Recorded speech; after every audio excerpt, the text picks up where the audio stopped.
Herkese merhaba arkadaşlar, kanalımıza hoş geldiniz. Afra Saraçoğlu'ndan duygusal paylaşım. Ünlü oyuncu Afra Saraçoğlu sosyal medya paylaşımlarıyla her zaman dikkatleri üzerine çekmeye devam ediyor. Ünlü oyuncu duygusal bir paylaşımda bulunan Saraçoğlu bu kez içsel yolculuğuna dair samimi bir notla takipçilerini etkiledi. Onun bu paylaşımı kısa sürede içerisinde sosyal medyada gündem haline geldi. Sosyal medya hesabından yaptığı bu anlamlı paylaşımda Saraçoğlu çektiği bir öz çekim takipçileriyle paylaştı ve fotoğrafın altına duygusal bir mesaj bıraktı.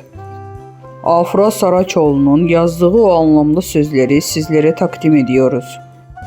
Teşekkür ederim bana öz değerimi geri kazandırdığın için. Ailemin gerçek değerini öğrettiğin ve nereden geldiğimi terk etmeden geleceğimi inşa edebileceğimi gösterdiğin için. Saraçoğlu'nun bu paylaşımı takipçilerinden büyük ilgi gördü ve onlar da benzer duygularla yanıtlar yazdı.